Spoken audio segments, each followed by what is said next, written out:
My parents demanded I pay my brother's debt, so I sold my house and disappeared without saying goodbye. The day my parents told me I had to pay my brother's debt, something inside me finally broke.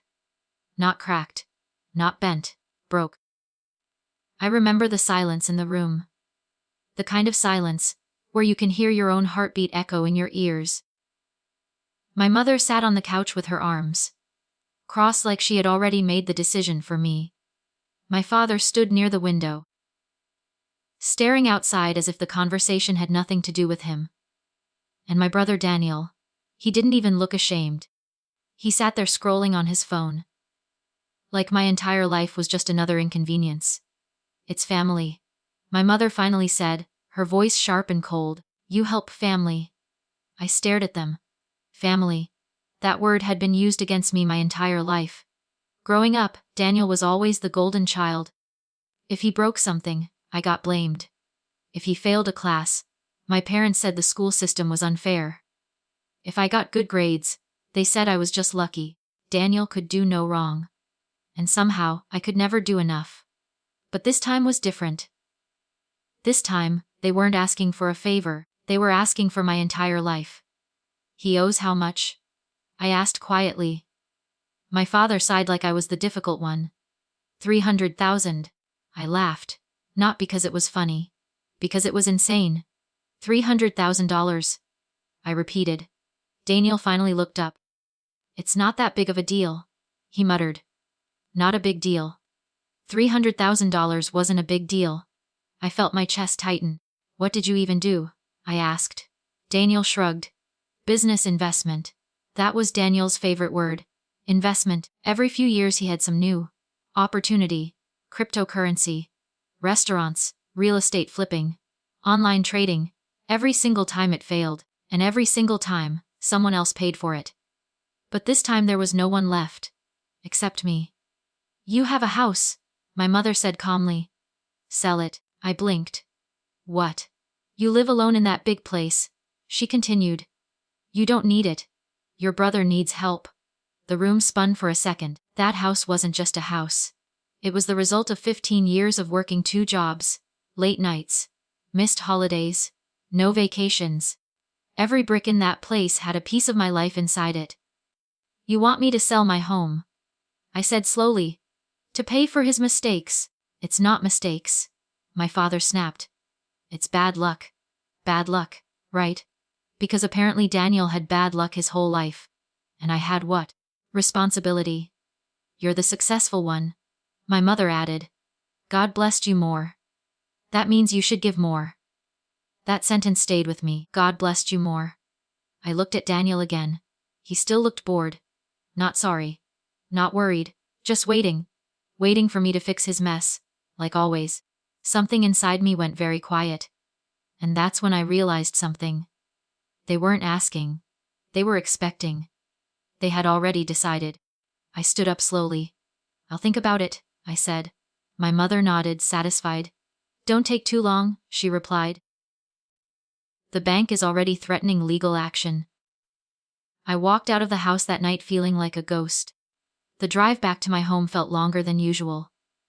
When I finally opened the front door, the house greeted me with silence. Warm, peaceful silence. The kind I had worked my whole life to earn. I walked through every room that night. The kitchen where I learned to cook, because no one ever cooked for me growing up. The small office where I built my career. The living room where I spent quiet evenings reading books while the world outside rushed past. Every room held memories, and suddenly understood something painful. To my parents, this house wasn't my life. It was just money. Money they could take. I sat at the kitchen table until 3 a.m. thinking about every birthday Daniel ruined. Every time my parents said, be the bigger person. Every Christmas where his gifts were bigger. Every time I helped, and it was never enough. That night I made a decision, not out of anger, but out of clarity. 3 weeks later my house was sold. Cash buyer, fast closing. The realtor asked why I was moving so suddenly. I just smiled and said, new beginning. My parents were thrilled when they heard the news. My mother called immediately. I knew you would do the right thing, she said proudly. The right thing. I didn't correct her. Instead, I said something simple. Come over tomorrow evening. I have the money. The next day they arrived early. Daniel looked happier than I had ever seen him. My mother even brought a cake. Like it was some kind of celebration. We sat in the living room together. The same living room that no longer belonged to me. A thick envelope rested on the coffee table. My father kept glancing at it. So is that it? He asked. I nodded. Yes. Daniel leaned forward eagerly. How much did you get for the house? I slid the envelope across the table. He opened it quickly. Inside was a single sheet of paper. Not money, not a check, just a letter. Daniel frowned. What the hell is this? My mother grabbed the paper and started reading. Her face slowly turned pale. My father looked confused. What does it say? My mother's voice trembled as she read out loud.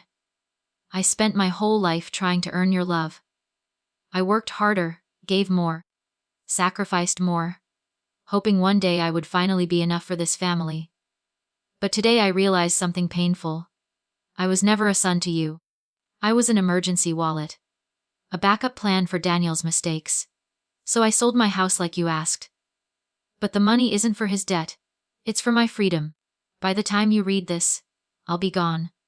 Don't look for me. For the first time in my life, I'm choosing myself.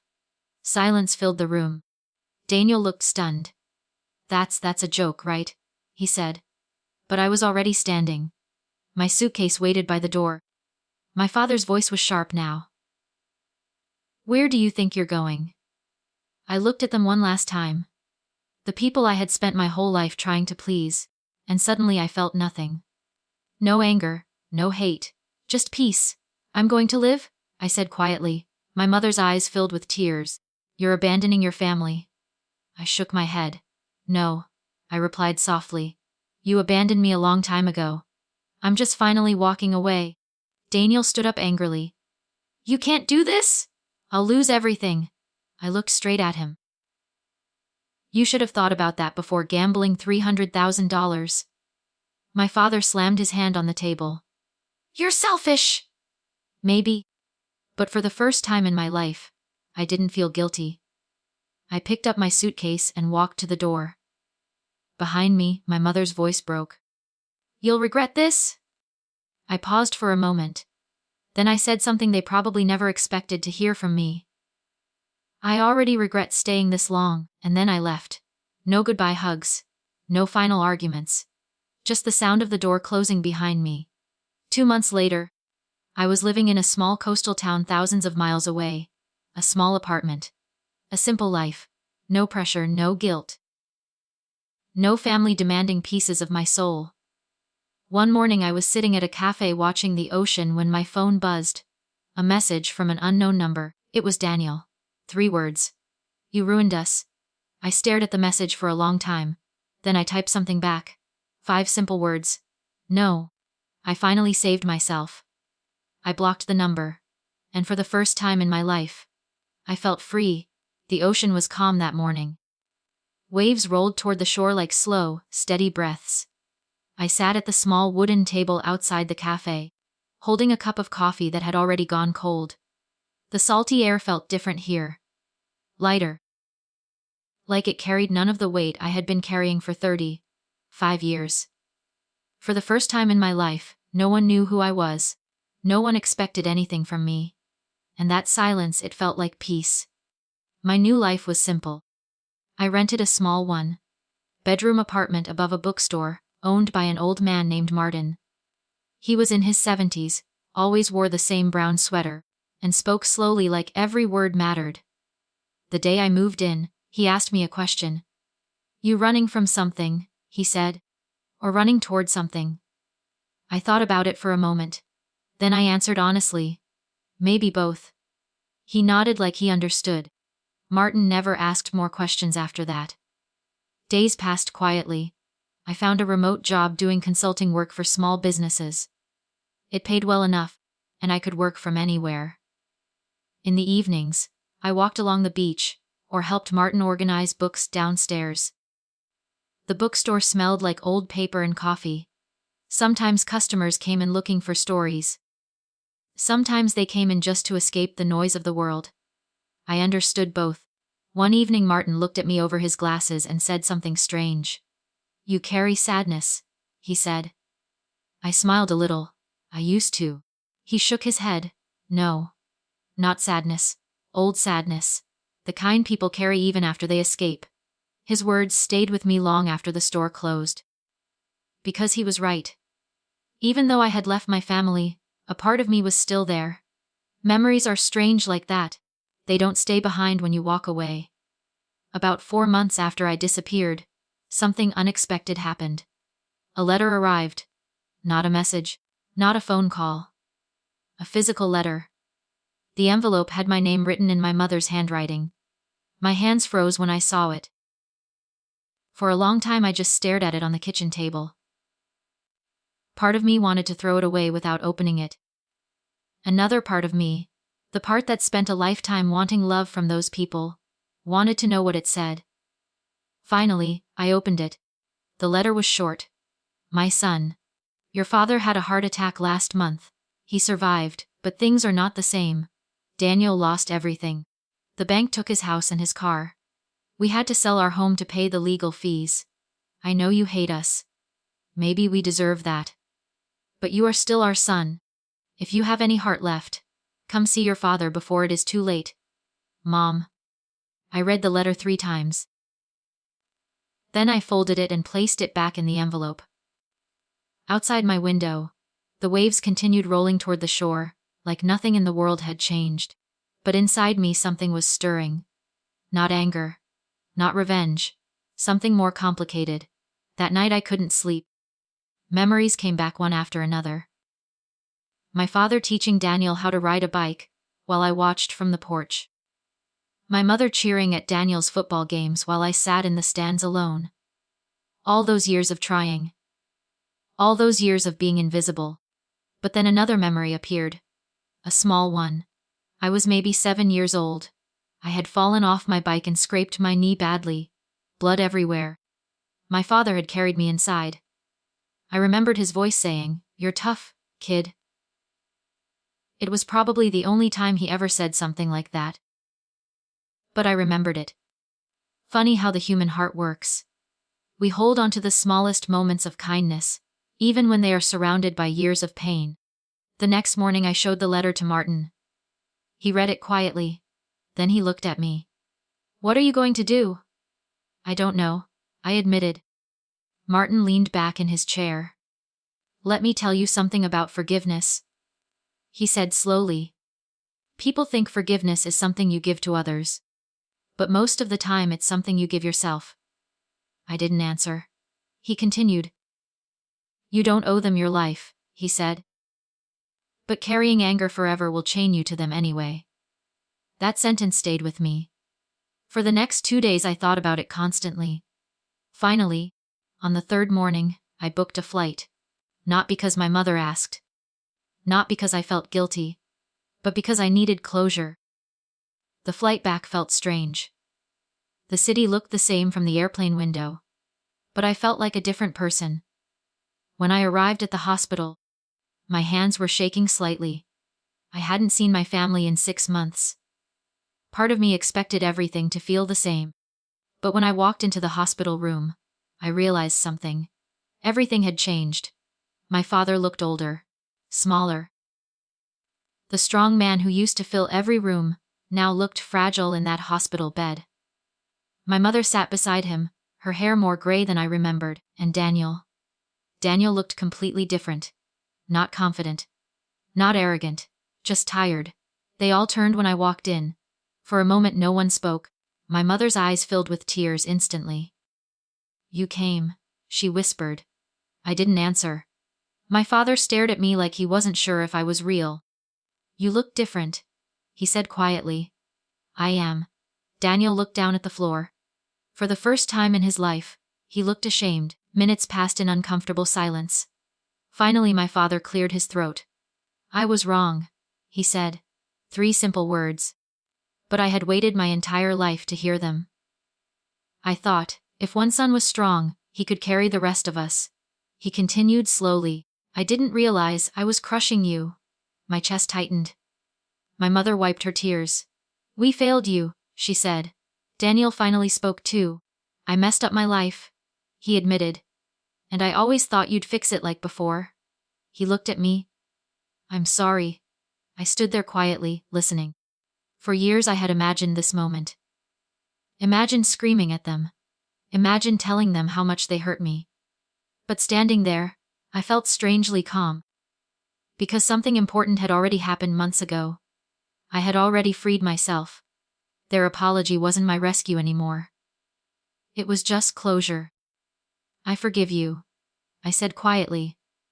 My mother started crying harder. But then I added something. That doesn't mean things go back to the way they were. They all nodded. Because deep down they understood. Some damage can't be undone. But forgiveness still matters. I stayed for an hour. We talked a little. Mostly about simple things. Before I left, my father said something I'll never forget. You built a life without us, he said. That means we don't deserve to control it anymore. I nodded. When I walked out of the hospital, the sun was setting. The sky was painted orange and gold. For a moment I just stood there breathing. Then I pulled out my phone and booked a flight back to the coast. Back to my quiet apartment. Back to the bookstore. Back to the life I had chosen. Because sometimes the bravest thing a person can do is walk away from the people who never learned how to love them. And sometimes the greatest revenge in life is simply building a life so peaceful that you no longer need revenge at all. Months passed, and life settled into a rhythm I hadn't known in years. I woke up without dread. I worked without pressure. I laughed without hesitation. For the first time, my days belonged entirely to me. The small coastal town became a sanctuary, a place where my past felt distant, almost unreal, like a story I had read long ago but never lived. I found joy in the small things. Mornings at the cafe, mornings walking barefoot on the sand, evenings helping Martin rearrange books. I even started writing in the evenings, a journal at first, then short stories, and eventually a small blog about starting over and finding peace. Readers began writing back, sharing their struggles and triumphs. Somehow, helping strangers with their stories made my own life feel lighter. One rainy afternoon, a knock came at my apartment door. I wasn't expecting anyone. I opened it to find a young woman standing there, holding a letter. Her eyes were nervous but curious. She handed me the envelope and said nothing. I took it and closed the door.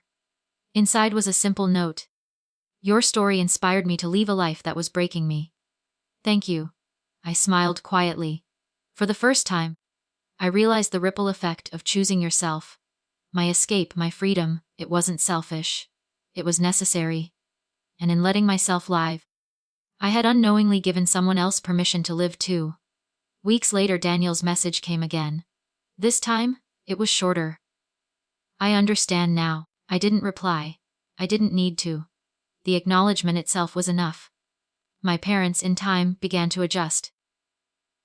I learned through distant updates that my father's health improved. Daniel found work, and my mother started volunteering at a local charity. They were changing, but on their own, not because I forced them. I realized something crucial. The life we spend trying to please people who will never appreciate us is wasted energy. True freedom isn't running from people. It's finally realizing that your own life is worth more than anyone else's expectations. Years later, I still live by the sea. My apartment is small, but it is mine. I have no regrets. I think of that house I sold sometimes. The bricks, the memories, the sacrifices, they were part of me. But I carried them with me, not for them, for myself. I never returned to that old home. I don't need to. My parents, my brother, even the pain, they all belong to the past.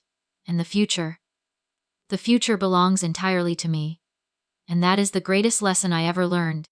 You can't change how people treat you. You can't fix everyone else's mistakes. But you can save yourself. You can build a life so full of peace, love, and purpose that nothing, and no one, can steal it from you. Sometimes walking away is not cowardice. It is courage, it is wisdom. And it is the first step toward truly finding yourself. And as I watch the sun dip below the horizon over the calm, endless sea, I finally understand. The hardest goodbyes often lead to the most beautiful hellos. To the life you were always meant to live.